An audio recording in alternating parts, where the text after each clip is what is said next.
आइए आज 2020 का सेट नंबर 5 देखते हैं। इसमें पहला क्वेश्चन जो आपका आया है ये क्लास 12 यूपी बोर्ड का है। I try to explain that, ये कहाँ से आया आपका? A girl with a basket by William C Douglas. ठीक है, ये सब आपको पढ़ाया गया, इसकी वीडियो भी अपलोडेड है। आई कैन नॉट गो सो फार, ये कहाँ से आपका आया है? ए.जी. गार्डनर का लिखा हुआ पार्ट ए फेलो ट्रेवलर। ठीक है, इसकी भी वीडियो अपलोडेड है, आपको पढ़ाया लिखा भी गया है क्लास में। अगला क्वेश्चन है what is the cause of our sickness, syllabus में नहीं है, काट दीजिए। Why did Phatik run away from school, Phatik school से क्यों भाग गया था? बिल्कुल आप इसको बता सकते हो, क्वेश्चन भी लिखा गया है, अपलोडेड भी वीडियो है। What could our women do in ancient times, प्राचीन काल में हमारी औरतें क्या कर सकती थी? तो इसको आपको बताया गया है कि मतलब उनका जो अधिकार प्राप्त थे, पूजा पाठ करने का, उपनयन संस्कार उनका पूरा होता था, वेद मंत्रों का उच्चारण करना, तो तमाम सारे अधिकार उनको प्राप्त, ये सब कर सकते थे। They also have a passion. आगे बढ़ते हैं, देखिए अगला क्वेश्चन जो आया है, justice demands it and the court awards. अगला क्वेश्चन है मेनी पीपुल कंप्लेन, लेकिन ये सिलेबस में भी नहीं है इस वर्ष। The whole face of India is altering but the cultural tradition हाँ कंटिन्यूज, जारी रहेंगे। ठीक, कंटिन्यूज मतलब जारी रहेंगी सांस्कृतिक परंपरा, लास्ट वाले में। अब चौथा सिलेबस में नहीं, काट दीजिए। पाँचवें में पहला व्हाट मेड शंकु feel steel the gold watch, शंकु किस प्रकार से सोने की घड़ी चुराने के लिए मेड मतलब मजबूर हुआ। व्हाट एडवाइस, अगला क्वेश्चन है did the astrologer give to the stranger, ज्योतिषी जो है अजनबी को क्या सलाह दिया? कई बार आया है, देखिए मोस्ट इंपॉर्टेंट क्वेश्चन है, हर साल आता है, इसको जरूर याद कर लीजिए, वीडियो भी इसकी अपलोडेड है। How did the child feel when his first demand was not fulfilled, जब बच्चे की पहली मांग नहीं पूरी हुई तो उसने क्या महसूस किया? ये सब आपको लिखाया गया है, तीनों क्वेश्चन आपको वीडियो भी इसकी चैनल पे मिल जाएगी, शार्ट स्टोरी के नाम से। But a smooth and stiff fast mind, ये आपका आया है the true beauty by Thomas Cairo. तो ठीक है, लिखा गया है, वीडियो भी इसकी बनी है, दोनों स्टैंडर्ड की। This man is free from survivals, ये आपका character of a happy life by sir Henry Wotton. Important है दोनों। देखिए आपको यहाँ 3 कविता का नाम दिया गया है, ठीक है, तो जिसकी में से किसी एक की सेंट्रल आइडिया लिखना है। ठीक है, जिसमें माई हेवन बहुत इंपॉर्टेंट सेंट्रल आइडिया है। 3 में से किसी एक का आपको अलंकार लिखना, तो एग्जाम्पल देखना। अब देखिए indirect, Ramu said to me the sun sets in the west, तो सेट टू का क्या करना है?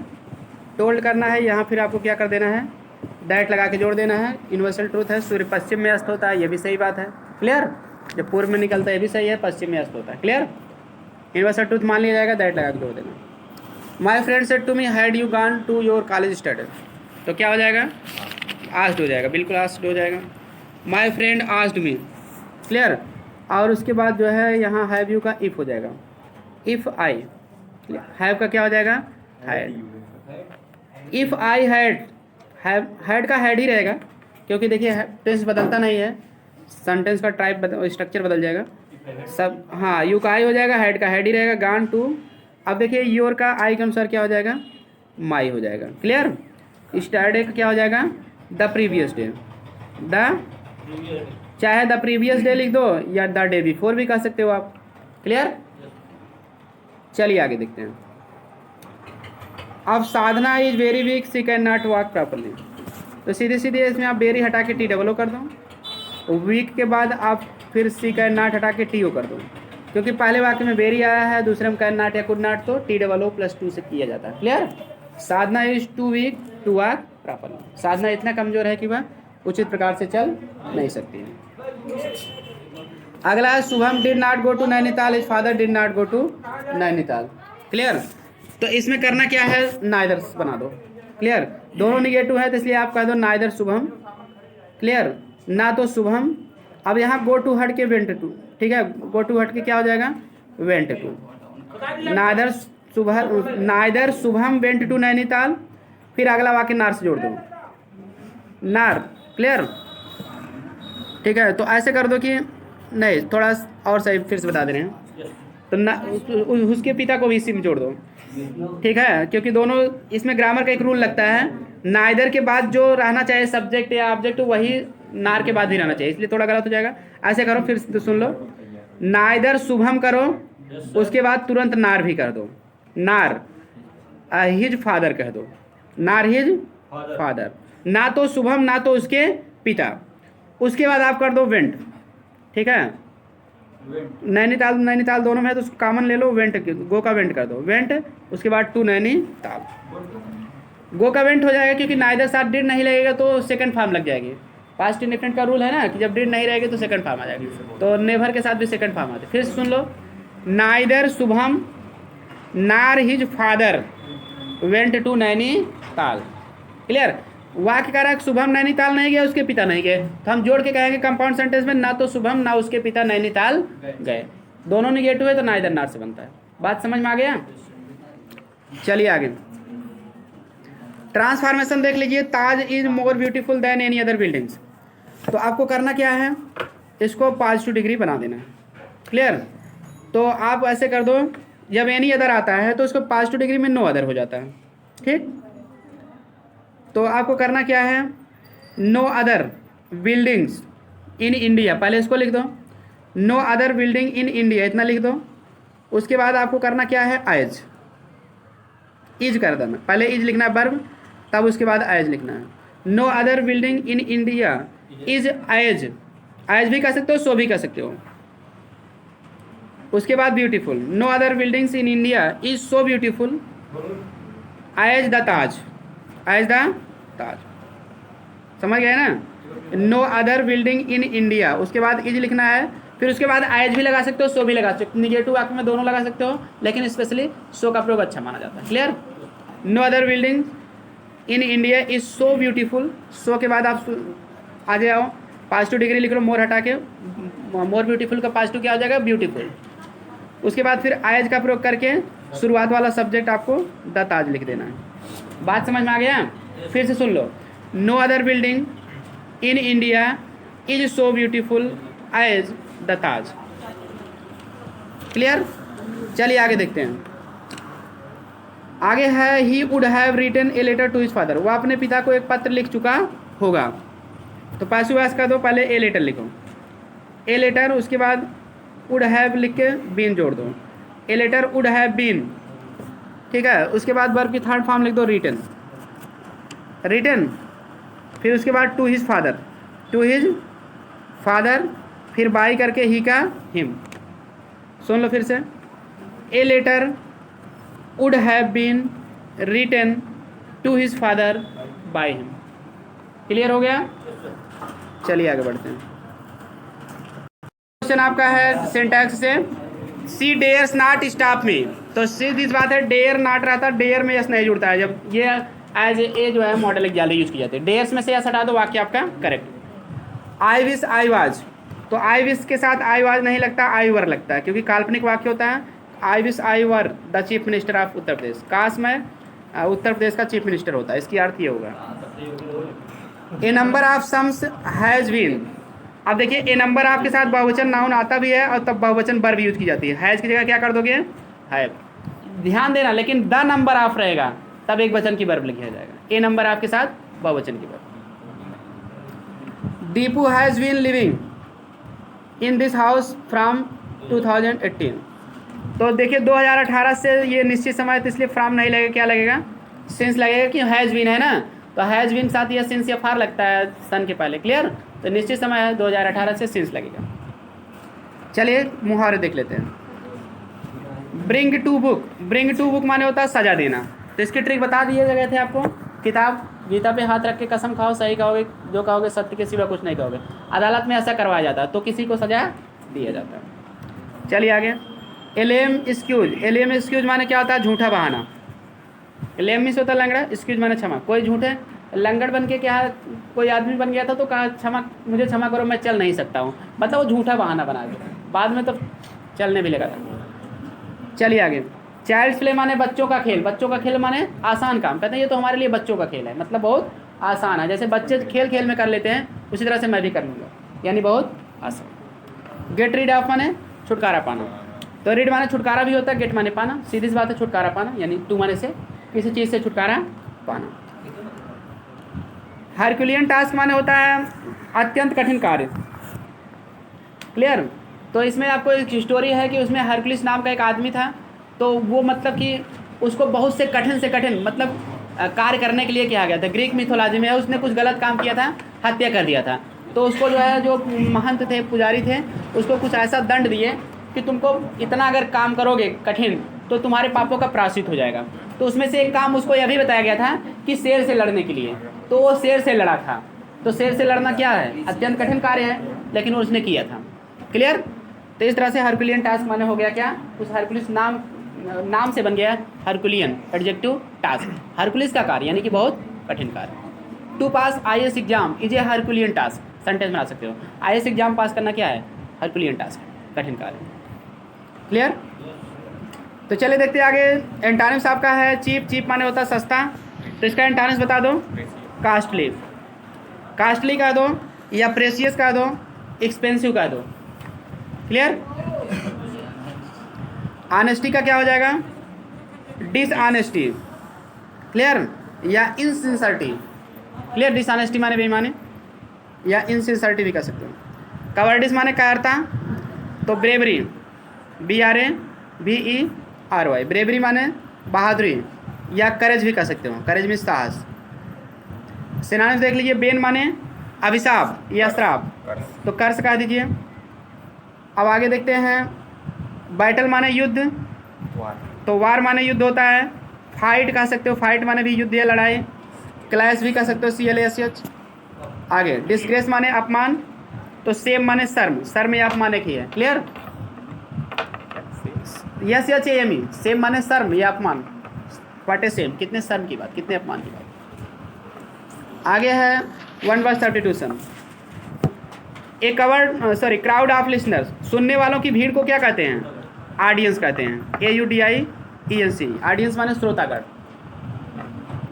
अच्छा, लीगल एंड ऑफ मैरिज, कानून के द्वारा शादी का अंत कर देना क्या कहते हैं, डाइवोर्स कहते हैं, कि डाइवोर्स दे दिए, कानूनी रूप से शादी का अंत, डाइवोर्स, DIVORCE। Clear, divorce. अगला है that which can not be read, जिसे पढ़ा ना जा सके, कई बार बताए हैं। ILLEGIBLE, eligible opportunity. अब देखिए पहला वाला जो होमोफोन से स्टेयर माने क्या होता है, सीढ़ी, सीढ़ी जिस पर छत पे चढ़ते हो। अब देखिए स्टेयर माने, दूसरा स्टेयर माने घूरना, घूरना या टकटकी लगा के देखना।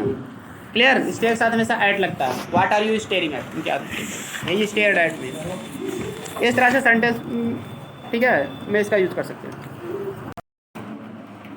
देखिए ट्रांसलेशन जो है, जर्मनी के सम्राट फ्रेडरिक यह जानकर बहुत चिंतित हो उठे कि उनके देश की आर्थिक स्थिति दिनों दिन दयनीय होती जा रही है। तो जो लोग करके लाए हो मिला लीजिए, बाकी आप लोग लिख लीजिए तत्काल, मैं बता रहा हूँ इसका ट्रांसलेशन। जर्मनी के सम्राट फ्रेडरिक, तो सबसे पहले आपको लिख देना चाहिए फ्रेडरिक, उसके बाद कामा करके द एम्परर ऑफ जर्मनी, क्योंकि उनका केस इन पोजीशन में लिखा जाएगा, उनकी पोजीशन बताया जा रहा है। पहले लिखो फ्रेडरिक, स्पेलिंग होगी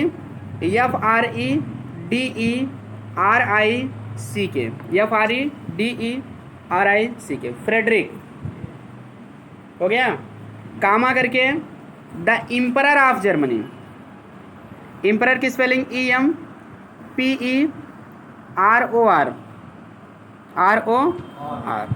the emperor of Germany. Clear, GERMANY, the emperor of Germany. फिर कामा कर दो जर्मनी के बाद, फ्रेडरिक कामा, दो कामा के बीच में रहेगा, यानी कि द एम्परर ऑफ जर्मनी। उसके बाद कामा के बाद लिखोगे बीकम वेरी, ठीक है, बीकम माने हो गए, क्या हो गए, वेरी वरीड, बहुत चिंतित। बीकम वेरी वरीड, बहुत चिंतित हो गए। यह जानकर कहीं लिखो नोइंग दैट, आगे दिया कि ना, नोइंग माने जानकर, दैट इसकी, तो नोइंग दैट माने यह जानकर की हो गया। Become very worried knowing that. उसके बाद आपको लिखना आगे उनके देश की आर्थिक स्थिति दिनों दिन दयनीय होती जा रही थी। ये लिखो the economic condition, that the economic condition of his country,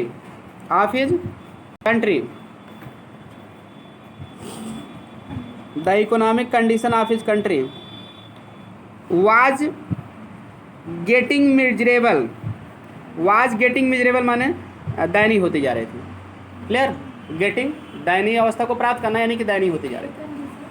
condition was getting miserable, getting means होना भी होता है। क्लियर, गेटिंग मिजरेबल, देखिए एडजेक्टिव पहले जब भी गेटिंग आता है तो गेटिंग मतलब होना होता है। जैसे गेटिंग रिच मीन्स अमीर होना, गेटिंग मिजरेबल मीन्स दयनीय होना, गेटिंग वीक माने कमज़ोर होना। इस तरह से गेटिंग के बाद एडजेक्टिव आता है तो गेटिंग का अर्थ होता होना। क्लियर, तो getting miserable day by day, दिन प्रतिदिन कहेंगे, लिख लो डे बाय दिन, दिनों दिन का हो या दिन प्रतिदिन बात एक ही हुआ, डे बाय डे। उन्होंने एक दिन राज्य के कर्मचारियों को विचार विमर्श के लिए बुलाया, तो लिखो वन डे, एक दिन, कामा ही कॉल्ड, उन्होंने बुलाया, उन्होंने एक दिन बुलाया मतलब one day he called. The employees of the kingdom, राज्य के कर्मचारियों को अंग्रेजी द एम्प्लॉयज, एम्प्लॉयज मतलब कर्मचारी, स्पेलिंग EMPLOYEES, जो लेंचो वाले पढ़े थे post office employees. The employees of the kingdom, राज्य के कर्मचारियों को बुलाया। फॉर डिस्कशन, विचार विमर्श के लिए, मतलब वही कुछ विचार विमर्श करना, डिस्कशन करना, वहाँ से या विचार विमर्श, for discussion. Employees of the kingdom for discussion, DISCUSSIOM। Clear,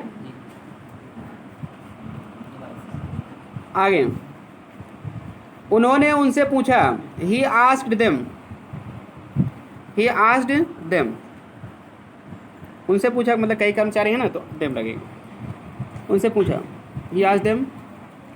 उसके बाद होगा हाँ कि राज्य के खजाने की आय कम होने का क्या कारण है, तो इसकी अंग्रेजी लिखो what was the reason, he asked them कि क्या करना जी, व्हाट हो जाएगा कारण के लिए, व्हाट वाज द रीजन, क्योंकि यहाँ आस्क्ड है तो वाज हो जाएगा, है क्या अंग्रेजी। He asked them what was the reason of decreasing, decrease माने होता है कम होना, घटना, of decreasing, DECREASING। Clear, decreasing the income of kingdom, राज्य की आमदनी, the income of, income means आय, of kingdom treasury, kingdom treasury माने राज्य का खजाना, किंगडम ट्रेजरी स्पेलिंग लिखो TREASURY, TREASURY। ट्रेजरी माना होता है खजाना, किसी राज्य का खजाना, सरकार का खजाना। क्लियर, तो ट्रेजरी के द्वारा। क्लियर, जैसे हम लोग कापी जांचने जाते हैं तो जब पैसा आता है खजाने में, मतलब अकाउंट में, तो आता है from Sultanpur treasury. Clear, Uttar Pradesh. Clear, और इस तरह से जो है ऐसे आता है ट्रेजरी द्वारा पैसा। ट्रेजरी मीन्स होता है खजाना, सरकार का खजाना, राज्य का खजाना, राजा का खजाना। Clear, TREASURY, full stop. उसके बाद देखिए आगे है, दरबार में यह प्रश्न उठते ही सन्नाटा छा गया। क्लियर, तो अब देखिए इसको ऐसे भी कह सकते हो, जैसे ही यह प्रश्न जो है पूछा गया, क्लियर, दरबार में वैसे ही सन्नाटा छा गया। क्लियर, ऐसे भी कह सकते हो, तो उठना कहेंगे वैसे एराइजिंग भी कह सकते हो। तो इसको दो तरीके से हम बता दे रहे हैं, पहले दोनों तरीके, जैसे ही आप बनाए हो सही होगा। दरबार में यह प्रश्न उठते ही सन्नाटा छा गया, इसकी अंग्रेजी एज सुन एज, ज्यों ही, ठीक है, दिस क्वेश्चन वाज आस्क्ड, यह प्रश्न उठा मतलब जैसे ही यह प्रश्न पूछा गया, क्योंकि पूछा गया है ना, इसलिए as soon as this question was asked, comma सन्नाटा छा गया मतलब there was a silence in the court, there was a silence, silence माने शांति, खामोशी हो गई वहाँ पर, कामा करके देयर वाज ए साइलेंस। तो इन द कोर्ट आप बिल्कुल कर सकते हो, क्योंकि दरबार में ही, ठीक है, दरबार में शुरुआत में दिया, उसको वहाँ एडजस्ट किया जाएगा। Clear, there was a silence in the court. Clear, एक ये तरीका है बेस्ट भाव के हिसाब से, नहीं तो अगर आप एक तरीके से और बनाए होंगे तो सही होगा, मैं बता दे रहा हूँ। तो मतलब कि दरबार में यह प्रश्न उठते हैं तो इसको पार्टिसिपल्स बनाओगे, एराइजिंग, एराइजिंग में उठना, arising this question in the court, comma, clear, it became silence, ऐसे भी कर सकते हो, arising this question in the court, comma, it became silence, ऐसे भी चल जाएगा। एराइजिंग में उठना, क्वेश्चन एराइज करना, प्रश्न उठना। क्लियर, चलिए अगला वाक्य है, अचानक एक वयोवृद्ध नागरिक ने कहा, suddenly, suddenly an old citizen, an old citizen कर दो, या एल्डरली सिटीजन जो लिखे हैं उनको भी सही है, एल्डरली माने बड़े, वयोवृद्ध या बड़ी उम्र का, या ओल्ड भी कर सकते हो। क्लियर, एन ओल्ड सिटीजन या एल्डरली सिटीजन, दोनों सही है। सेड, कहा, क्या कहा? अब लिखो सम्राट की आज्ञा हो, तो काम करके आप भी लिखिएगा। तो मैं इस प्रश्न का उत्तर देने को तैयार हूँ। क्लियर? तो इफ़ द इम्परर आर्डर्स का दो या अलाउज का दो। इफ़ द इम्परर अलाउज, यदि सम्राट आज्ञा देंगे यानी आज्ञा हो। इफ़ द इम्परर अलाउज भी कर सकते हो, आर्डर्स भी कर सकते हो, कमांड्स भी कर सकते हो। Clear? If the emperor allows, ALLOWS, comma. हाँ, तो मैं इस प्रश्न का उत्तर देने को तैयार हूँ। आई एम रेडी। हाँ, आज्ञा वही आज्ञा। क्लियर? आज्ञा का मतलब अलाउज वही, अनुमति देना, ऑर्डर देना। I am ready, allows comma I am ready to answer this question. तो मैं इस प्रश्न का उत्तर देने को तैयार हूँ। तो I am ready to answer this question. समझ में आ गया बात? आगे है, हाँ फुल स्टॉप कर दो। वृद्ध ने कहा, तो लिखो द ओल्ड मैन सेड या द एल्डरली सिटीजन सेड, ऐसे भी कर सकते हैं। The old man said. हाँ, की कहने दैट लिखो। सेड दैट प्रजा से वसूले गए कर की राशि, तो लिखो द अमाउंट ऑफ टैक्स, कर की राशि, अमाउंट मीन्स राशि या रकम। The amount of tax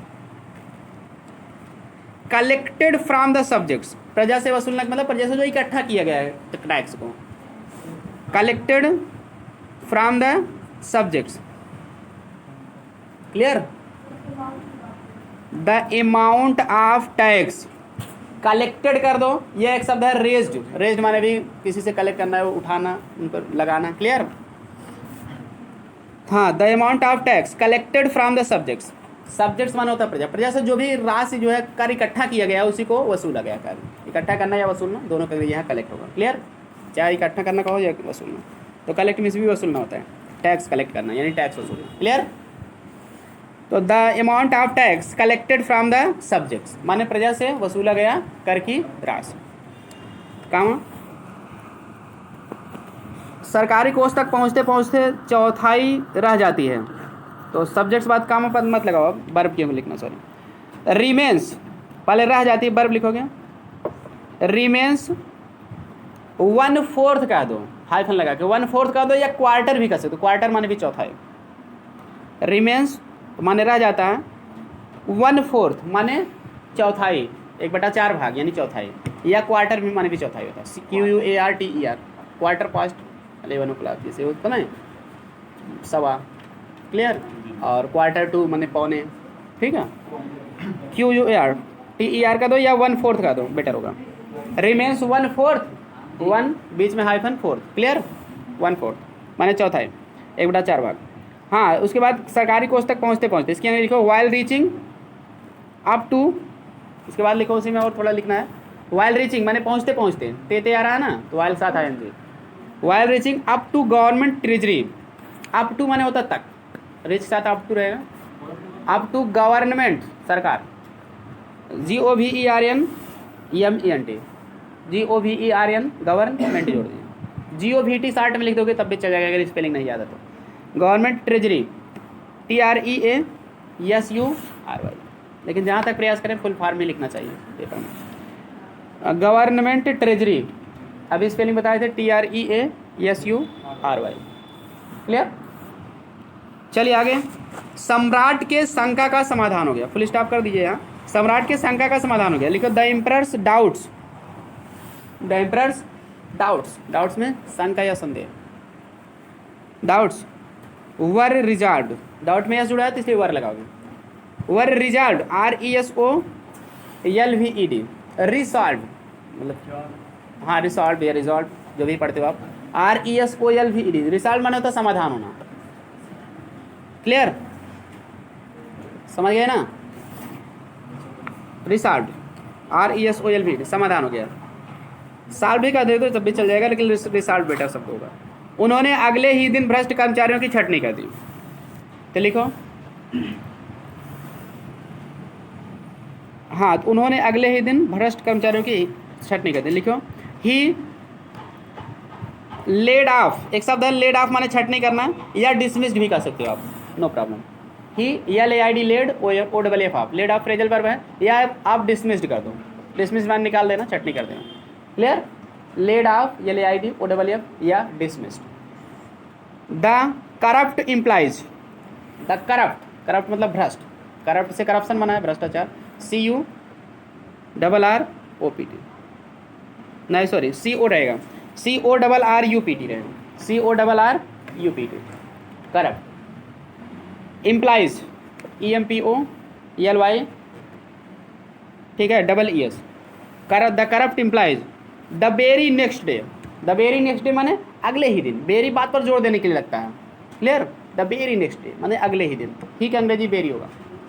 clear? तो इस तरह से ये ट्रांसलेशन था। चलिए आगे और देख लेते हैं उसमें और कोई क्या क्वेश्चन है इंपॉर्टेंट। एक ही पार्ट आपको करना है 11 से, अब 12 क्वेश्चन पे चलते हैं। देखिए जो 12वां क्वेश्चन आपका आया है, तो 12वां में निबंध है, इसमें celebration of Republic day in your college, इसको मत आप तैयार करें। हाँ, साउंड पोल्यूशन माने साउंड माने ध्वनि होता है, ध्वनि प्रदूषण, तो पोल्यूशन के ऊपर आप जरूर याद कर लीजिए यही क्वेश्चन। पोल्यूशन के वीडियो भी आपको अपलोडेड है, सारे प्रदूषण जितने प्रकार के होते हैं, साउंड और नॉइज़, क्लियर, सॉइल, ये सब आपको बताए गए हैं। क्लियर? और जो भी वाटर पोल्यूशन सभी एक में ये वीडियो आप देख लीजिएगा, अगर आपको नहीं पता है तो पूरा डिटेल में पोल्यूशन पढ़ाया गया, वही आप तैयार कर लीजिए, उसी में ये भी आ जाएगा।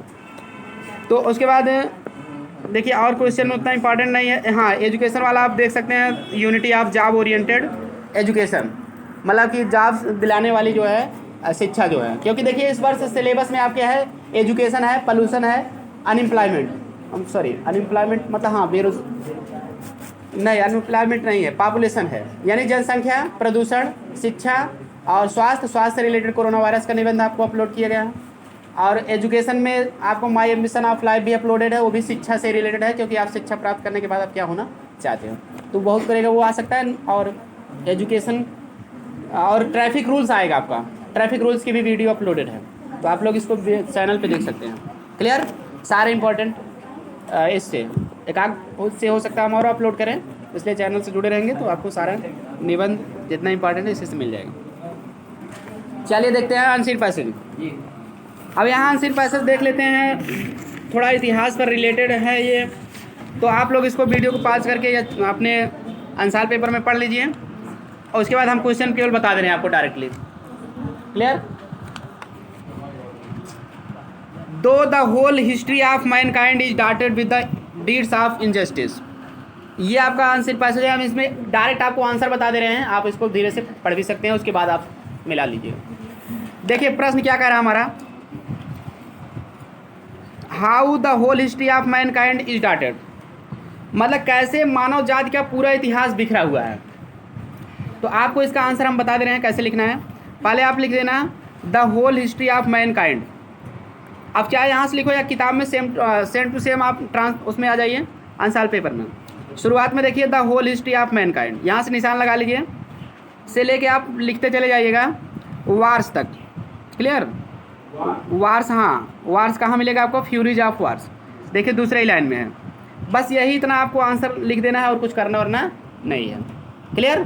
कैसे बिक रहा है, पूरा बिक रहा है। देखिए whole history of man dated with deeds of injustice, अन्याय के कार्यों से बिक रहा है, क्रुएल्टी निर्दयता के, द इवेंट्स ऑफ फेनिन्स, अकाल के घटनाओं से, प्लेग के महामारी की घटनाओं से, एंड फ्यूरीज ऑफ वार्स, और युद्ध के क्रोध से। क्लियर? मतलब फ्यूरीज मतलब क्रोध हैं, जैसे मिसाइलें हैं, इसमें अग्निमय अस्त्र हैं वगैरह सब, यानी वार्स तक आपको लिखना है बस। क्लियर? चलिए अगला क्वेश्चन देख लेते हैं। इस तरह से निशान लगा रही हैं, इतिहास से रिलेटेड है, आ जाए तो कोई दिक्कत नहीं, लिख लेना। What is the relation of history of mankind, मानव जाति के इतिहास का, मैनकाइंड माने होगा मानव जाति, मानव दयालु नहीं, मानव जाति, मानव जाति के इतिहास का लेसन माने शिक्षा, क्या शिक्षा है या क्या पाठ है। तो अब देखिए आपको करना क्या है, इसका भी हम आंसर आपको आंसर में बता दे रहे हैं। तो आप जब आंसर पढ़ेंगे तो आपको मिलेगा the lesson of history is that, आप यहाँ नीचे से जो है 1 2 3 4 5 6वीं लाइन में आएंगे, the lesson of history is that, मिला? तो जहाँ भी हो आप द लेसन ऑफ हिस्ट्री, लेकिन आपको क्या करना है, आपको ये करना है the lesson of history is that ना करके the lesson of history to mankind, इतना प्रश्न से लिख देना है। क्लियर? टू मैनकाइंड तक केवल लिखना है, इतना पहले आप प्रश्न से लिखिएगा। मैनकाइंड के बाद अब यहाँ आप इज दैट लगा देना, इज से निशान लगा लीजिए हिस्ट्री के बाद, द लेसन ऑफ हिस्ट्री के बाद। तो मैनकाइंड तक प्रश्न में से लिखना है द लेसन से, इज दैट ट्रूथ से लिखते चले जाना आपको डिफीटेड तक। कहाँ तक लिखना है? डिफीटेड तक, ठीक है, उसके नीचे वाली लाइन में। बस आपका पूरा आंसर कंप्लीट हो जाएगा। अर्थ भी बता दे रहा हूँ। कह रहा है कि मानव जाति के इतिहास का शिक्षा इज दैट, यह है कि ट्रूथ एंड लव, सत्य और प्रेम, ऑलवेज विन, हमेशा जीतते हैं, यानी सत्य और प्रेम की हमेशा विजय होती है। एंड टिरेंट्स, टिरेंट्स माने अत्याचारी, एंड मर्डरस, और जो हत्यारे होते हैं, आर ऑलवेज डिफीटेड, वो हमेशा क्या होते हैं? पराजित होते हैं। तो हमारा इतिहास गवाह है कि सच्चाई की विजय होती है, क्लियर, बुराई की पराजय होती है। तो चलिए अगला क्वेश्चन देख लेते हैं। अगला क्वेश्चन हमारा करा, what did Mahatma Gandhi advocate for. Mahatma Gandhi किस चीज़ के लिए एडवोकेटेड माने होता है? समर्थन किए, क्लियर। तो देखिए इसका भी आंसर हम आंसाल में बता दे रहे हैं आपको। तो अब यहाँ आप पहले, ठीक है, महात्मा गांधी, ठीक है, तो प्रश्न से लिख लेना है, उसमें भी मिल जाएगा आपको। यहाँ आपको मिलेगा महात्मा गांधी नीचे से तीसरी लाइन में, या ठीक है, महात्मा गांधी, हाँ, एंड नीड वाले लाइन में, महात्मा गांधी आल्सो एडवोकेटेड। तो यहाँ आपको आल्सो निकाल देना है, इतना ध्यान देना है, आल्सो काट दीजिए, महात्मा गांधी एडवोकेटेड से लिखना है, और आप लास्ट तक लिखते चलिए। लास्ट तक ना लिखना चाहो तो आप केवल नॉन वायलेंस तक लिख दो, तब भी चल जाएगा, लास्ट तक लिखने की जरूरत नहीं है। महात्मा गांधी एडवोकेटेड, अर्थ बता दे रहे हैं, महात्मा गांधी ने समर्थन किया था, किसका समर्थन किया था? The need of trust and affection, trust माने विश्वास, और अफेक्शन और प्रेम की आवश्यकता को, ट्रूथ सत्य की आवश्यकता को, एंड नॉन वायलेंस और अहिंसा की आवश्यकता को, इन सभी का उन्होंने क्या किया था? समर्थन किया था। बस इतना ही आपके लिए पर्याप्त है। अब यहाँ पूछेगा अगर क्यों समर्थन किया था, तब आपको इतना लिखना था, for solution of human conflicts and disputes, clear, मानव जो संघर्ष और विवादों के सुझाव के लिए। तो इसलिए आप लिखना चाहो तो लिख भी सकते हो डिस्प्यूट्स तक, नहीं तो आप वायलेंस तक भी लिख दोगे तो आपका आंसर कंप्लीट हो जाएगा, क्लियर। क्यों करेंगे? अगर ये पूछेगा तो पूरा लास्ट तक लिखना जरूरी है, ठीक। तो चलिए आपका ये भी आंसर कंप्लीट हो गया। अगला क्वेश्चन हम देख लेते हैं। इसमें व्हाट डिड, ये तो हो गया, केवल टाइटल आपको एक और बताना है बस। देखिए इसमें आपको व्याख्या करने के लिए भी नहीं दिया है, ये भी बात है। तो इस तरह से अगर नहीं देगा आपके पेपर में डिटेल साइड पोर्शन की व्याख्या करने के लिए या अंडरलाइन, तो मत करिएगा, क्लियर। डायरेक्टली पूछ लिया, टाइटल दिया है तो टाइटल आपको बता देना है। देखिए क्या है टाइटल, अगर आपके नहीं समझ में आ रहा है तो देखिए सबसे सरल टाइटल आपको इसी में मिल जाएगी, हिस्ट्री ऑफ मैनकाइंड। तो इसी पहले आप द हिस्ट्री ऑफ मैनकाइंड कर देना, बस होल हटा देना, या the whole history of mankind भी कर सकते हो, कोई दिक्कत नहीं, ठीक है। The history of mankind is suitable title, मतलब मानव जाति का इतिहास, क्लियर, उसी के बारे में पूरा कहा गया है। या फिर आपको एक दूसरी टाइटल भी हम बता दे रहे हैं, अगर आप, ठीक है, सरल टाइटल है ये, दूसरी टाइटल बता दे रहे हैं, आप लिख देना दूसरी title, peace and human dignity. Peace माने होता है शांति, क्योंकि गांधी जी शांति के लिए प्रयासरत थे, एंड ह्यूमन डिग्निटी, और मानव प्रतिष्ठा, एंड ह्यूमन डिग्निटी, DIGNITY। तो इस तरह से दो टाइटल आपको बताया गया। इस चाहे जो आप लिख सकते हैं, आप भी टाइटल अपने हिसाब से बना सकते हो, इसमें कोई गलत होने वाला नहीं है। हाँ, इतना ध्यान देना, टाइटल में वर्ब का प्रयोग नहीं करना है, क्लियर, हेल्पिंग वर्ब या मेन वर्ब इसका प्रयोग नहीं करना है। टाइटल 5 शब्द से ज़्यादा नहीं होनी चाहिए, क्लियर, 1 2 3 4 5 में भी हो सकती है। इसी में जो है प्रीपोजिशन और नाउन का प्रयोग टाइटल में बेस्ट माना जाता है, clear, preposition, noun, adjective, clear. तो इस तरह से आज का जो वीडियो में हम आपको कंप्लीट सेट ये पूरा हल कराएं। आपको वीडियो कैसा लगा आप कमेंट करके बताइए, और अपने दोस्तों के साथ शेयर कर दीजिए ताकि सभी लोग पढ़ सकें। और क्योंकि ये 2000, ठीक है, 19 20 ये सारे रिसेंटली के जो भी सेट हैं इंपॉर्टेंट है इस साल के लिए। तो एक मात्र ऐसा चैनल है जिसमें आपको पूरा 2011 से लेकर 20 तक के पूरा आपको फ्री ऑफ कास्ट अनसाल पेपर मिला है। इसलिए हमारा मकसद ये है सभी विद्यार्थी पढ़ें और अच्छे नंबर प्राप्त करें। ये मकसद हमारा तभी पूरा होगा जब आप लोग शेयर करेंगे। तो शेयर करिए और चैनल को सब्सक्राइब करके रखिए, नहीं किए तो, ताकि घंटी दबा के रखिए, समय से नोटिफिकेशन मिल जाए। मिलते हैं नेक्स्ट वीडियो में।